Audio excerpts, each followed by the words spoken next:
Hello, and welcome to my podcast, Empowered to Thrive. I'm your host, Corrine Powell. I'm an intuitive guide, and I absolutely love helping people to heal from within so that they can create a life that they love, a life that they enjoy. We weren't meant to just tolerate and get through life.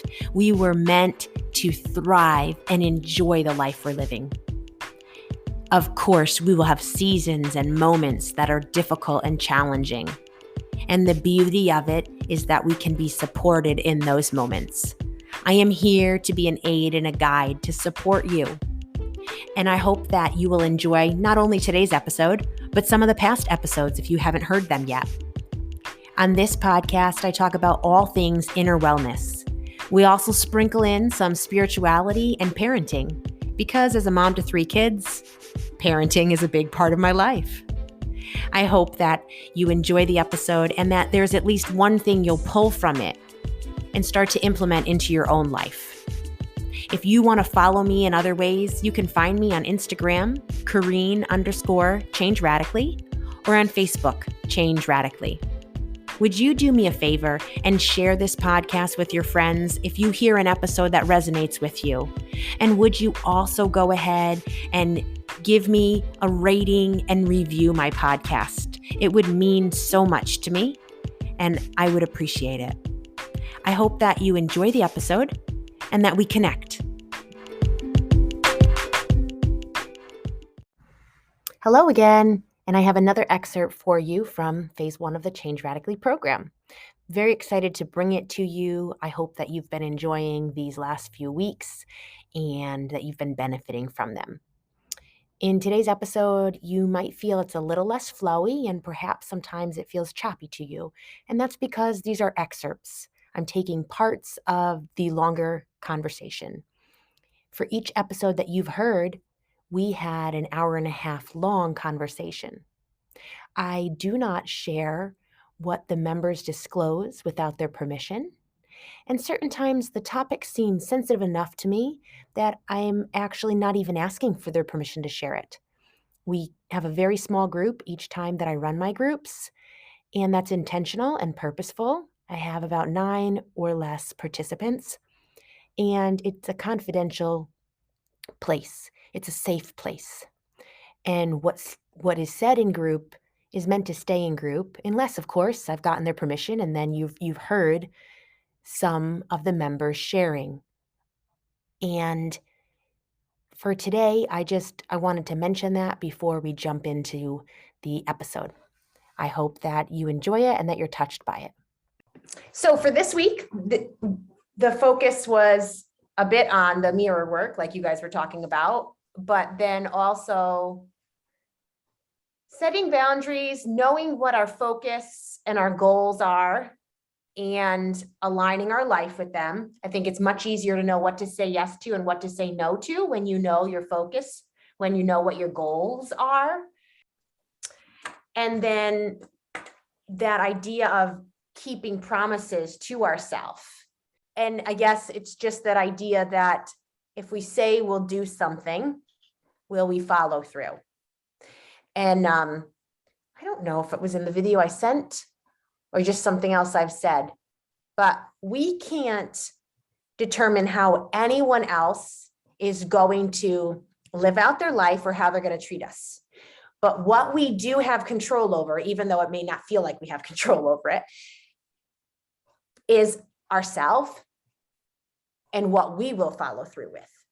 And I feel like that actually creates or can create a bit of safety within the self to know, you know what? I can be true to my word. I can be true to myself. I can respect myself. I can treat myself well, with compassion, with love. And so it changes the dynamic because, yes, we hope for that from everyone else. Ideally, we should get that from everyone else, but we know we don't always, and we can't guarantee that. But if at least we can start with us and become the person that we would hope somebody else would be towards us, it impacts the self in a tremendous way, because we're finally saying, I'm not joining all the other bullies and bullying me or mistreating me. I'm going to advocate. And what we probably easily do for everybody else. I know you all have an easy time being kind and compassionate and respectful towards everyone else. So it's like, okay, we're leveling the playing field and we're including ourselves. And you bring up a good point. So when you're doing the inner work, and especially when you're willing to go deep, you do have to incorporate play and fun. In life in general, but especially when you're on the healing journey and you're doing the work, it is so important. So I definitely make a practice of either listening to fun music, just sitting in stillness sometimes when I'm driving, watching, like the other night, Evan picked out a movie because he would pick out something that's like action adventure, and it usually takes us a few nights to watch a movie. So it took us like three nights. We watched it in chunks, but it was like a movie where it was just, you're going to enjoy it. You're not like watching something that's emotionally intensive, because that's not what I need. So doing fun things is super important. So are there any boundaries that you feel like you need to incorporate? So boundaries in the sense of maybe you're giving too much of yourself away. Maybe you're allowing people to take advantage of you or something of the like.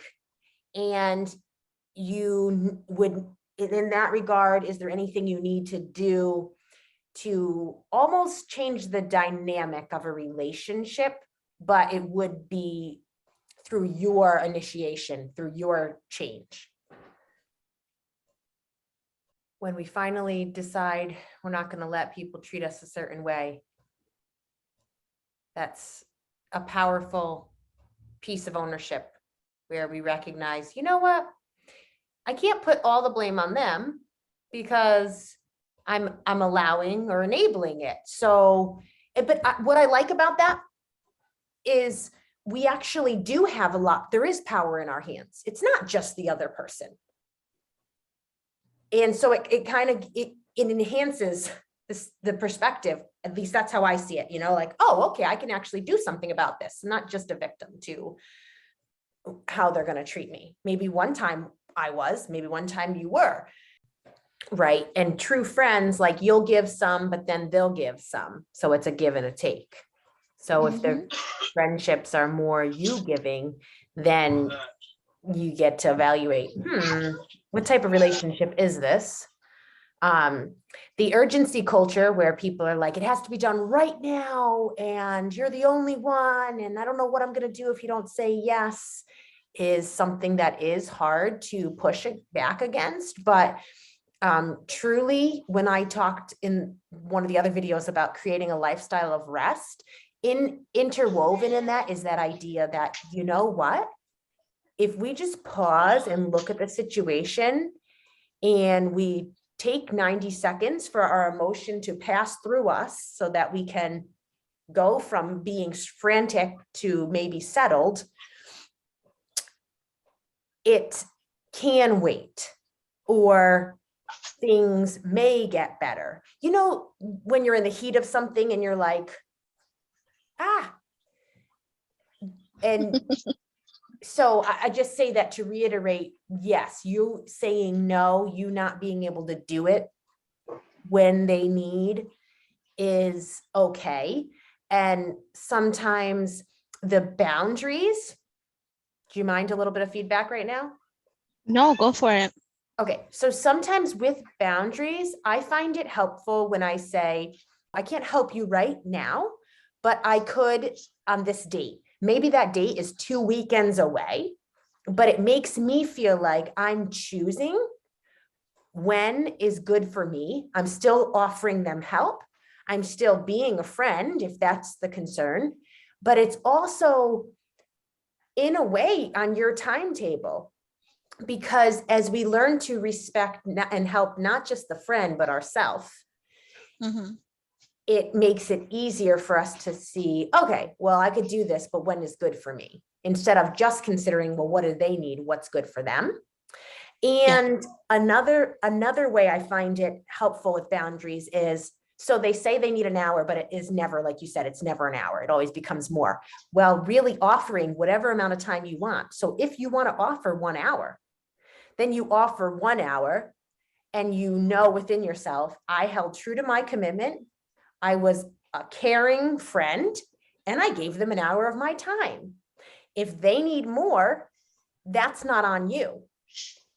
So there's a couple angles, but I just feel like sometimes it is easier to kind of compromise, but in a way that you still feel like you're empowered and you're the one making the decisions as to how you're going to help, when you're going to help, and how much you're going to help.